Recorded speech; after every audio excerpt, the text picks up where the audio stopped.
Hello students, welcome to the Sun Academy. इस video में हम पढ़ेंगे थायराइड ग्लैंड, एक और ग्लैंड जिसको आज हम इस वीडियो में डिस्कस करेंगे। पिछली वीडियो में हमने पढ़ा था पिट्यूटरी ग्लैंड, जो कि मोस्ट इम्पॉर्टेंट ग्लैंड था हमारा, जो कि बहुत सारे ग्लैंड्स को कंट्रोल कर रहा है। तो अगर आपने वो वीडियो नहीं देखी तो हमारे चैनल पे जाके देख लें। अब हम पढ़ते हैं थायराइड ग्लैंड, जो कि एक और इम्पॉर्टेंट ग्लैंड है और ये भी रेगुलेट करता है हमारी बहुत सारी एक्टिविटीज़ को, और हमारा बॉडी का जो मेटाबॉलिक रेट है वो भी इस पे डिपेंड करता है। तो आइए स्टार्ट करते हैं इस हार्मोन को। तो चलिए, तो ये बुक जो है ये आपने यहाँ से ये टॉपिक आपने पढ़ा होगा, अगर नहीं पढ़ा है तो आप इसको बुक से पढ़ें तो आपको अच्छे से जो है ये समझ में आ जाएगा, और साथ में आप हमारा ये लेक्चर देखें। और हो सकता है आप भी स्ट्रगल कर रहे हैं, आपको भी ये टॉपिक समझ में नहीं आ रहे हो, तो टेंशन नहीं लेनी। आपने जो है यहाँ से ये लेक्चर सुनना है और बहुत ही अच्छे तरीके से आपको ये टॉपिक क्लियर हो जाएगा। तो थायराइड ग्लैंड को पढ़ते हैं। और ये थायराइड ग्लैंड एक्चुअली हमारे इंसान की नेक के रीजन के अंदर मौजूद होता है, ट्रेकिया के पास में मौजूद होता है। अब ट्रेकिया क्या है? हमारे इंसान का जो हेड है, अब उस हेड रीजन के अंदर जो है उसके नीचे यहाँ पर जो नेक रीजन है, यहाँ से हमारा एक पाइप जाता है जो कि नोज़ से होकर जाता है। अब नोज़ से एक पाइप जा रहा है, ये इसे हम ट्रेकिया कहते हैं, और ये क्या करता है, एयर को लेकर जाता है हमारे लंग्स तक। हमारे जो फेफड़े हैं वहाँ तक इन लंग्स इनको एयर को लेकर जो पाइप जाता है, इस पाइप को हम कहते हैं ट्रेकिया। अब इस ट्रेकिया के आसपास यहाँ पर जो है हमारे पास एक ग्लैंड मौजूद होता है, और ये ग्लैंड यहाँ पर इस शेप का है जो आप यहाँ पर देख रहे हैं। ये शेप हमारे पास इस ग्लैंड की होती है, जो कि इस ट्रेकिया के बाहर से इस तरह से लगा होगा। और ये जो ग्लैंड है इसे हम कहते हैं थायराइड ग्लैंड, और ये हमारे पास 3 तरह के हार्मोन सीक्रेट करता है। तो आइए यहाँ से पढ़ते हैं। Thyroid gland is located at the base of the neck, ये हमारी नेक रीजन के बेस पर मौजूद है। इन फ्रंट ऑफ ट्रेकिया, ये ट्रेकिया के आगे मौजूद है। ट्रेकिया को हम विंड पाइप भी कहते हैं। तो ये ट्रेकिया, अब ये ट्रेकिया जा रहा होगा तो ये इसके आगे इस तरह से ये लगा होगा, तो इसे हम कहते हैं thyroid gland. It is comprise of 2 lobes, ये 2 लोब का बना हुआ है, इसीलिए इसको बायलोब कहते हैं। बायलोब का मतलब है 2 लोब होंगी इसकी, 2 लोब का मतलब है इसके 2 पार्ट्स होंगे। तो अब देखें ये ग्लैंड इस तरह से होगा, तो अब इस तरह से होगा तो क्या हो रही है, इसकी 2 लोब्स आ रही हैं, एक ये वाली लोब, एक ये वाली लोब। और बीच का जो पार्ट है इसे हम कहते हैं इथमस। ये इस्थमस जो है ये बीच वाला पार्ट है, और 2 लोब के बीच को दोनों लोबों को ये क्या कर रहा है, दोनों लोब्स को कनेक्ट कर रहा है। तो ये पार्ट जो है इस्थमस कहलाता है। दैट बाइंड्स टुगेदर देम, इन दोनों लोब्स को जोड़ता है। Thyroid gland produce 3 major hormones, ये जो थायराइड ग्लैंड है ये 3 मेजर हार्मोन्स बनाता है, और इन तीनों हार्मोन्स को हम कलेक्टिवली कॉर्टिकोस्टेरॉइड्स कहते हैं। सॉरी, यहाँ पर कॉर्टिकोस्टेरॉइड नहीं होगा, वो एक्चुअली हमारे एड्रेनल ग्लैंड के हार्मोन्स हैं।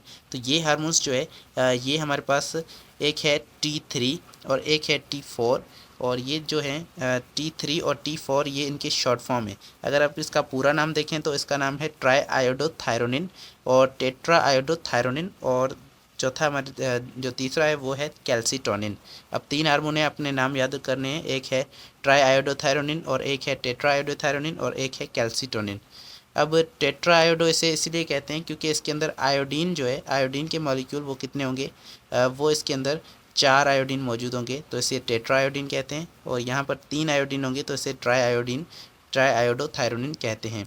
अब ये यहाँ पर थायरोक्सिन लिखा है, ये थायरोक्सिन का मतलब है ये थायरोनिन है। ये क्या है, टेट्रा आयोडोथायरोनिन है, T4 है, इसे थायरोक्सिन भी कहते हैं। अब T4 का एक और नाम है थायरोक्सिन। तो जो आपने थायरोक्सिन पहले पढ़ा था, जो पिट्यूटरी ग्लैंड के अंदर आपने थायरोक्सिन पढ़ा था, वो क्या था, वो ये था T4 था, जिसे टेट्रा आयोडोथायरोनिन कहते हैं। तो ये तीनों नाम आपने याद करने, और तीसरा यहाँ पर कैल्सीटोनिन है, और ये अपने नाम याद करने। आगे चलते हैं। थायरोक्सिन आर T4, ये T4 की बात हो रही है, टेट्रा आयोडोथायरोनिन की बात हो रही है, ये थायरोक्सिन कहलाता है। कंटेंट 4 एटम्स, इसके अंदर 4 एटम होते हैं आयोडीन के, and it is secreted in the greater amount, ये जो है बड़े ज़्यादा अमाउंट में हमें सीक्रेट होता है हमारे ग्लैंड से। मतलब T4 जो है इसके अंदर कितने 4 आयोडीन मौजूद हैं, और ये ज़्यादा अमाउंट के अंदर सीक्रेट होता है, ये ज़्यादा सीक्रेट होता है हमारे इस ग्लैंड से। लेकिन दूसरी तरफ हमारे पास जो T3 है ये कम अमाउंट के अंदर सीक्रेट होता है और इसके अंदर 3 आयोडीन के मॉलिक्यूल्स मौजूद हैं, 3 आयोडीन के एटम्स जो है वो मौजूद हैं। अब देखें ये टेट्राआयोडीथायोनिन ये ज़्यादा सीक्रेट हो रहा है, इसका मतलब है इसका असर जो है वो ज़्यादा होगा, इसका इफ़ेक्ट ज़्यादा होगा, लेकिन ऐसा नहीं है, इसका इफ़ेक्ट जो है वो कम होता है। ये क्या है, लेस पोटेंट है देन T3। ये ट्राईआयोडोथायरोनिन से क्या है, कम पोटेंट है, मतलब ये ज़्यादा तो रिलीज़ होता है लेकिन इसका असर जो है वो कम होता है, इसका इफ़ेक्ट कम होता है। जबकि ये T3 है, ये रिलीज़ तो बहुत ही कम होता है, ये 10% रिलीज़ होता है, लेकिन इसका इफ़ेक्ट जो है वो ज़्यादा होता है, ये मोर एफिशिएंट है, मोर पोटेंट है और इसके अंदर 3 आयोडीन के एटम्स मौजूद हैं। तो ये आपने याद रखना है कि T3 जो है ये ज़्यादा पोटेंट है T4 से, मतलब इसी की एफिशिएंसी जो है वो ज़्यादा है T4 से, लेकिन ये कम रिलीज़ होता है, जबकि T4 ये ज़्यादा रिलीज़ होता है। अब आगे चलते हैं। तो यहाँ पर लिखा है thyroxine influences most of the cells in the body evaluating their metabolic rate and its effects. तो ये क्या करता है, थायरोक्सिन जो है ये T4 ये एक्चुअली हमारे मेटाबॉलिक रेट को जो है चेंज करता है, मेटाबॉलिक रेट को बढ़ाता है। मतलब सेल के अंदर जो भी रिएक्शंस हो रहे हैं, जैसे कि हमारे एनर्जी बन रही है, ग्लूकोज टूट रहा है, ये जो रिएक्शंस हैं ये सारे सेल के अंदर ये कौन कैरी आउट करता है, ये इस ग्लैंड से निकलने वाला हार्मोन थायरोक्सिन T4 ये कैरी आउट करता है। अब इसकी वजह से एक्चुअली ये दोनों हार्मोन्स जो है इसके अंदर इन्वॉल्व होते हैं और ये दोनों हार्मोन्स यही काम करते हैं, हमारे मेटाबॉलिक रेट को मेंटेन करते हैं। इसे हम कहते हैं BMR, बेसिक मेटाबॉलिक रेट या फिर बेसल मेटाबॉलिक रेट। तो ये बेसल मेटाबॉलिक रेट एक्चुअली क्या होता है, हमारी बॉडी का नॉर्मल मेटाबॉलिक रेट होता है, जो कि इंसान को ज़िंदा रखने के लिए हमें मेटाबॉलिज्म होना बहुत ही लाजमी है। तो ये मेटाबॉलिज्म एक्चुअली कौन करवाता है, ये मेटाबॉलिक थायरोक्सिन क्या करवाता है और ये मेटाबॉलिक रेट को बढ़ाता है ताकि क्या हो, हमारी बॉडी को एनर्जी मिले। तो इट इंक्लूड, इसके इफ़ेक्ट्स क्या होंगे, जब मेटाबॉलिक रेट बढ़ेगा तो इसके इफ़ेक्ट्स हमारे पास क्या होंगे, इंक्रीजिंग ऑक्सीजन कंजप्शन, इसके अंदर हमारी ऑक्सीजन ज़्यादा यूज़ होगी, क्योंकि मेटाबॉलिक रेट बढ़ेगा उसके अंदर ऑक्सीजन यूज़ होगी तो हमारे पास ऑक्सीजन ज़्यादा कंज्यूम होगी। उसके बाद हार्ट रेट बढ़ जाएगा, क्योंकि ऑक्सीजन ज़्यादा कंज्यूम हो रही है तो वो सेल्स तक पहुँचानी होगी, उसकी वजह से हमारे ब्लड का जो है, ब्लड की काइनेटिक एनर्जी ज़्यादा चाहिए और हार्ट रेट भी इससे बढ़ेगा ताकि ब्लड जो है वो सेल तक सही से पहुंच पाए। Stimulating the synthesis of hormones, और इसकी वजह से हमारे डिफरेंट तरह के हार्मोन्स सिंथेसिस होंगे, नए नए हार्मोन्स बनेंगे, जिसकी वजह से क्या होगा, हमारा मेटाबॉलिज्म जो है कैरी आउट होगा, ब्रेकडाउन ऑफ ग्लूकोज होगी और हमें एनर्जी मिलेगी। इसके अंदर ग्लूकोज जो है वो टूटता है और एनर्जी हमें प्रोवाइड करता है। तो थायराइड ग्लैंड के अंदर ये हार्मोन निकल रहे हैं, ये एक्चुअली हमारे मेटाबॉलिज्म को मेंटेन कर रहे हैं और वो हमें एनर्जी देने के लिए बहुत इंपॉर्टेंट होता है। अब इसके अंदर आप देखें तो यहाँ पर आपको एक डायग्राम के अंदर दिख रहा है, ये थायराइड ग्लैंड है, इससे 3 हार्मोन सीक्रेट हो रहे हैं, कैल्सीटोनिन, T4 और T3। अब ये हार्मोन कहाँ कैसे सीक्रेट होते हैं, तो ये बात एक लिखी हुई थी पिछले लेक्चर्स में हमने डिस्कस की थी। हाइपोथैलेमस से एक हार्मोन आता है TRH, थायरोट्रोपिन रिलीजिंग हार्मोन। ये एक्चुअली हार्मोन जाता है पिट्यूटरी ग्लैंड के पास और पिट्यूटरी ग्लैंड के पास ये उसको इफेक्ट करता है ताकि वो एक हार्मोन रिलीज़ करे, उस हार्मोन का नाम है TSH, थायराइड स्टिमुलेटिंग हार्मोन। ये हार्मोन थायराइड स्टिमुलेटिंग हार्मोन जब पिट्यूटरी ग्लैंड से रिलीज़ होगा तो ये हार्मोन आएगा और इस थायराइड ग्लैंड को एक्टिवेट करेगा, जिसकी वजह से ये 3 हार्मोन्स जो है वो रिलीज़ होंगे। तो इस तरह से ये हमारे पास काम करता है। In adults, metabolic rest involved in regulating body temperature and exposure to cold, for example, greatly increases thyroid hormone production level and thyroxine in the blood maintained by feedback loop। अब यहाँ पर लिखा है कि मेटाबॉलिक रेट जो है वो हमारी बॉडी को रेगुलेट करता है, साथ में टेम्परेचर और एक्सपोजर टू कोल्ड, और कोल्ड से एक्सपोज करता है हमें। अब देखें हमारे पास ये जो हार्मोन्स होते हैं ये टेम्परेचर को भी मेंटेन करने में हेल्प करते हैं। तो अगर हमारी बॉडी का रेट जो है वो बढ़ेगा, मेटाबॉलिक रेट बढ़ेगा तो हमारी बॉडी का टेम्परेचर भी बढ़ेगा। तो ये जो है हमारे पास फीडबैक लूप से जो है, ये फीडबैक सिस्टम से ये रेगुलेट होते हैं ये हार्मोन्स। और फीडबैक का मतलब ये है कि अगर कोई चीज़ बढ़ेगी तो उसके रिस्पॉन्स में ये हमारे पास ये रिलीज़ होंगे। तो ये हार्मोन्स तब रिलीज़ होंगे जब हमारे पास मेटाबॉलिक रेट जो है वो लो हो जाए, मतलब ये फीडबैक लूप के तौर पे काम कर रहे हैं और हमारे फीडबैक मैकेनिज्म के तौर पे ये एक्ट कर रहे हैं। तो thyroxine release is stimulated by thyroid stimulating hormone. ये हाइपोथैलेमस से एक हार्मोन आता है जिसका नाम है thyroid stimulating hormone TSH, sorry ये हमारे पास आता है कहाँ से आता है, ये पिट्यूटरी ग्लैंड से आता है। TSH से हम कहते हैं थायराइड स्टिमुलेटिंग हार्मोन, ये पिट्यूटरी ग्लैंड से रिलीज होता है। And which is in turn stimulated by releasing hormone from hypothalamus called thyroid releasing hormone. तो ये जब TSH पिट्यूटरी ग्लैंड से रिलीज़ होगा तो ये एक्टिवेट करता है हमारे इस ग्लैंड को, हमारे इस किस ग्लैंड को, इस थायराइड ग्लैंड को एक्टिवेट करता है। अब देखें इसको एक्टिवेट कौन करता है, इसको एक्टिवेट करता है TRH जो कि हाइपोथैलेमस से आता है, ये हमने अभी डिस्कस किया। TRH मतलब थायरोट्रोपिन रिलीजिंग हार्मोन, जो कि आके पिट्यूटरी ग्लैंड में से TSH को रिलीज़ करवाता है, थायराइड स्टिमुलेटिंग हार्मोन, और यहाँ से ये जाता है हमारे इस थायराइड ग्लैंड को एक्टिवेट करता है, जिसकी वजह से 3 हार्मोन्स रिलीज़ होते हैं जो कि हमने अभी नाम पढ़े। और उन तीनों का काम, उन 2 हार्मोन्स का काम जो T3 और T4 है, उनका काम है हमारे मेटाबॉलिज्म को मेंटेन करना, जबकि कैल्सिटोनिन जो चौथा तीसरा हार्मोन था, इसका काम थोड़ा डिफरेंट है जो आगे हम डिस्कस करने वाले हैं। तो अब यहाँ पर लिखा है excessive secretion of thyroid hormone. जो थायराइड हार्मोन्स हैं मतलब ये दोनों हार्मोन्स एक्चुअली अगर ये ज़्यादा सीक्रेट हो जाएं तो T4 और T3 की यहाँ पर बात हो रही है, ये अगर ज़्यादा सीक्रेट हो जाएं तो हमारे पास हाइपर थायरॉयडिज्म होती है।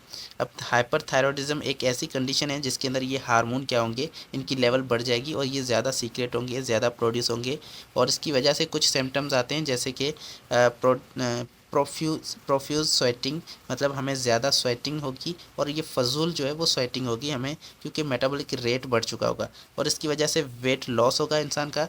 वेट लॉस का मतलब है इंसान का जो वज़न है, इंसान का जो बॉडी का मास है वो कम हो जाएगा, क्योंकि मेटाबॉलिज्म ज़्यादा होगा तो उसके अंदर उस ज़्यादा मेटाबॉलिज्म को कैरी आउट करने के लिए बॉडी की कैलोरीज ज़्यादा बर्न होंगी, और कैलोरीज अगर ज़्यादा बर्न होंगी तो इंसान का वेट जो है वो ऑब्वियसली लो हो जाएगा, वेट लूज़ हो जाएगा। हीट इंटॉलरेंस हो जाएगी इसकी वजह से, क्योंकि मेटाबॉलिक रेट बढ़ने से हमारे पास ब्लड का फ्लो बढ़ता है, ब्लड का फ्लो बढ़ता है, साथ में मेटाबॉलिक रेट बढ़ता है, जिसकी वजह से इंसान का बॉडी का टेम्परेचर जो है वो बढ़ जाता है, और बॉडी का टेम्परेचर बढ़ने की वजह से इंसान के अंदर हीट इंटॉलरेंस आ जाती है, मतलब इंसान हीट को बर्दाश्त नहीं कर पाता है। उसके बाद है इरिटेबिलिटी, इसके अंदर होती है। इरिटेबिलिटी का मतलब है इरिटेशन होना, गुस्सा आना, और इरिटेशन जो है ये हमारे इस कंडीशन के अंदर हाइपरथायरॉयडिज्म के अंदर आ जाती है। एंड हाई ब्लड प्रेशर इसके अंदर हो जाता है, क्योंकि मेटाबॉलिज्म के अंदर ज़्यादा ब्लड चाहिए, इसीलिए ब्लड का प्रेशर यहाँ पर हाई हो जाता है। तो इस वजह से हमारे पास ये इसकी कंडीशंस हैं, हाइपरथायरॉयडिज्म के अंदर ये चीज़ें जो है, ये सारी सिम्टम्स हमारे पास आ जाती हैं। उसके बाद है लो सीक्रेशन। अगर ये दोनों हार्मोन्स कम सीक्रेट हों, हमारा ये थायराइड ग्लैंड से ये हार्मोन्स कम प्रोड्यूस हो और कम सीक्रेट हो, इनकी लेवल लो हो, तो क्या होगा, तो हमारे पास ये कंडीशन कहलाती है हाइपोथायरॉयडिज्म। अब हाइपर का मतलब है हाई और हाइपो का मतलब है लो, तो लो इनकी लेवल अगर लो हो तो उसे हाइपोथायरॉयडिज्म कहते हैं, और इसकी वजह से हमारे पास कुछ आ जाते हैं सिम्टम्स जो कि बिल्कुल इसके अपोजिट हैं। जैसे कि उसके अंदर वेट लॉस हो रहा था, यहाँ पर वेट गेन होगा, क्योंकि ज़्यादा कैलोरीज हमारी बर्न नहीं होंगी, हमारे मेटाबॉलिज्म से हमें एनर्जी नहीं मिलेगी, बल्कि वो चीज़ें जो है स्टोर हो जाएंगी, तो वेट गेन हो जाएगा। और लेथर्जी इसके अंदर होगी, क्योंकि मेटाबॉलिक रेट ज़्यादा नहीं है और बॉडी ज़्यादा एक्टिव नहीं है, तो बॉडी एक्टिव नहीं होगी तो उसकी वजह से क्या होगा, हमें सुस्ती होगी और स्लीपनेस होगी, हमें इंसान को नींद आने लगेगी, सुस्ती ज़्यादा होगी, कमज़ोरी होगी, उसे हम कहते हैं लेथर्जी। और इसके अंदर कोल्ड इंटॉलरेंस हो जाती है, क्योंकि इसके अंदर बॉडी का टेम्परेचर कम हो जाता है, तो कम हो जाएगा तो क्या होगा, हमें कोल्ड जो है इंटॉलरेंस हो जाएगी, मतलब कोल्ड को बर्दाश्त इंसान नहीं कर पाएगा। और ये सारे एडल्ट्स के अंदर होते हैं, मतलब बड़े लोगों के अंदर होते हैं, एडल्ट्स के अंदर। जबकि बच्चों के अंदर अगर हाइपोथायरॉयडिज्म हो जाए, बच्चों के अंदर मतलब जो नए नए बच्चे अभी जन्म ले रहे हैं, तो उन बच्चों के अंदर पहले से ही अगर बाय बर्थ हाइपोथायरॉयडिज्म है, इनकी हार्मोन्स की लेवल कम है, तो इस कंडीशन को, इस बीमारी को हम कहते हैं क्रेटिनिज्म। अब इस क्रेटिनिज्म के अंदर क्या होता है, इनकी जो ग्रोथ है, बच्चों की ग्रोथ वो सही से नहीं हो पाती, बच्चे कद के छोटे बन जाते हैं, शॉर्ट हो जाते हैं, और दूसरे भी इंटेलेक्चुअल डिसेबिलिटीज़ हो जाती हैं। इंटेलेक्चुअल का मतलब है यहाँ पर माइंड से रिलेटेड, हमारे ब्रेन से रिलेटेड इसके अंदर कुछ डिसेबिलिटीज़ हो जाती हैं बच्चों के अंदर, अगर इन हार्मोन्स की लेवल कम है, क्योंकि सही से मेटाबॉलिज्म नहीं होगा। हमारे ब्रेन का मेटाबॉलिज्म वो भी अगर सही से ना हो तो हमारी डिसेबिलिटी इंसान के अंदर हो जाती है। बच्चों के अंदर जो है क्रेटिनिज्म हमें देखने को मिलता है, और क्रेटिनिज्म के अंदर क्या होता है, हमारी इंटेलेक्चुअल डिसेबिलिटीज़ होती हैं, और जो ग्रोथ है वो इंसान की नहीं हो पाती है सही से, इंसान जो है वो बच्चा कद का आपको छोटा दिखेगा। तो उसके बाद हमारे पास an other condition associated with shortage of thyroid hormone, और दूसरी एक और कंडीशन हमारे पास है जो कि शॉर्टेज ऑफ थायराइड हार्मोन से, मतलब अगर ये हार्मोन्स कम हो जाएं तो एक और कंडीशन हमारे पास जन्म ले सकती है जिसको हम कहते हैं ग्वाइटर। ग्वाइटर एक्चुअली क्या होता है, यहाँ पर गला जो है जिसके ऊपर यहाँ पर ये ग्लैंड मौजूद है, कि ग्लैंड जो है ये सूज जाता है, ये ग्लैंड स्वेल हो जाता है और बड़ा हो जाता है, इनलार्जमेंट हो जाती है इसकी, मतलब ये साइज़ में बहुत बड़ा हो जाता है ये ग्लैंड, और उसकी वजह से हमारे पास डिफरेंट तरह की प्रॉब्लम्स होती हैं क्योंकि ये बहुत साइज़ में बड़ा हो जाता है। अब ये क्यों होता है, ये इसलिए होता है क्योंकि डेफिशिएंसी ऑफ आयोडीन हो जाती है। हमारे पास ये हार्मोन जो बनते हैं ये किससे बनते हैं, ये आयोडीन से बनते हैं। अब देखें ट्राई आयोडोथायरोनिन, टेट्राआयोडोथायरोनिन, इनके अंदर क्या है, आयोडीन यूज़ हो रहा है, और अगर हमारी डाइट के अंदर आयोडीन की कमी है तो हमें ये ग्वाइटर की प्रॉब्लम जो है ये हो सकती है। और इसके अंदर आपको इस तरह की कंडीशन आपको दिखती है, जैसे कि यहाँ पर आप देख सकते हैं ये बहुत ही ज़्यादा जो है गला सूजा हुआ है, और जिसके अंदर ये आपको ये जो ग्लैंड है इस तरह से आपको नज़र आ रहा है कि बहुत ही ज़्यादा स्किन बाहर आ रही है, तो ये बहुत ही स्वेल हो चुका है और इनलार्जमेंट हो चुकी है, बहुत बड़ा ग्लैंड ये बन चुका है। ये कंडीशन ग्वाइटर कहलाती है। उसके बाद है कैल्सीटोनिन जो हार्मोन है, तीसरा हार्मोन। अब दो हार्मोन्स की हमने बात की तो ये हमारे पास एक्चुअली मेटाबॉलिक रेट के अंदर आ रहे थे, और ये तीसरा हार्मोन कैल्सीटोनिन ये क्या करता है, ये तीसरा हार्मोन इसका काम होता है ब्लड के अंदर कैल्शियम को मेंटेन करना। तो calcitonin is a peptide hormone that play a role in maintaining proper level of calcium in blood. ये ब्लड के अंदर प्रॉपर कैल्शियम की लेवल को मेंटेन करता है, और ये हार्मोन तब रिलीज़ होगा जब ब्लड के अंदर कैल्शियम बढ़ जाएगा। और इस बढ़ते हुए कैल्शियम की कंडीशन को हम एक नाम देते हैं हाइपर कैल्सीमिया, जो आपने पहले भी पढ़ा होगा। ये हाइपर कैल्सीमिया जो है मतलब कैल्शियम की लेवल बढ़ जाना, और ये जब होगा तब हमारे पास ये कैल्सीटोनिन हार्मोन रिलीज़ होगा, और ये रिलीज़ होते ही ये क्या करेगा, कैल्शियम की जो कंसंट्रेशन है वो बढ़ जाएगी, तो ये कैल्सीटोनिन स्टिमुलेट करेगा कैल्शियम को बोन्स के अंदर स्टिमुलेट करने का, मतलब कैल्शियम को बोन के अंदर डिपॉजिट करवाएगा। तो यहाँ पर ये बोन है और ये ब्लड जैसे ही यहाँ से गुजरेगा तो ये जो है इसके अंदर जो हार्मोन मौजूद होगा ये क्या करवाएगा, बोन्स के अंदर सेल्स को एक्टिवेट करेगा ताकि वो कैल्शियम को डिपॉजिट करें। तो यहाँ पर ये कैल्शियम बहुत ज़्यादा बोन्स के अंदर डिपॉजिट होगा और उसकी वजह से ये ब्लड के अंदर कैल्शियम कम हो जाएगा, दस lowering the concentration of in the blood. और ये ब्लड के अंदर उसके बाद ये बोन जो है ये कैल्शियम बोन के अंदर चला जाएगा, तो ब्लड के अंदर ये कैल्शियम कम हो जाएगा। और ये कैल्सीटोनिन एक और भी हमारे पास काम करता है कि ये जो कैल्शियम एब्जॉर्ब हो रहा है हमारी डाइट से आ रहा है, हमारे स्टमक्स के अंदर वो कैल्शियम एब्जॉर्ब हो रहा है, और इंटेस्टाइन के अंदर वो कैल्शियम क्या हो रहा है, एब्जॉर्ब हो रहा है, तो उसकी एब्जॉर्प्शन को ये कम करवा देगा ताकि ज़्यादा कैल्शियम एब्जॉर्ब ना हो और ब्लड के अंदर और ज़्यादा कैल्शियम ना बढ़े। तो ये भी कैल्सीटोनिन का यहाँ पर फंक्शन है। तो होपफुली ये आज का लेक्चर आपको पसंद आया होगा। नेक्स्ट वीडियो में मिलते हैं, और नेक्स्ट वीडियो में हम पढ़ेंगे पैराथायरॉयड हार्मोन, जो कि इस थायराइड हार्मोन के पास में मौजूद है। अब ये थायराइड हार्मोन है और इस थायराइड हार्मोन के ऊपर छोटे से 4 हार्मोन्स मौजूद हैं, सॉरी हार्मोन नहीं बल्कि ये क्या है, ग्लैंड्स 4, ये थायराइड ग्लैंड है और यहाँ पर ये 4 छोटे से ग्लैंड यहाँ पर मौजूद हैं जो कहलाते हैं पैराथायरॉयड ग्लैंड। तो इनको हम नेक्स्ट वीडियो में पढ़ेंगे। अल्लाह हाफिज़।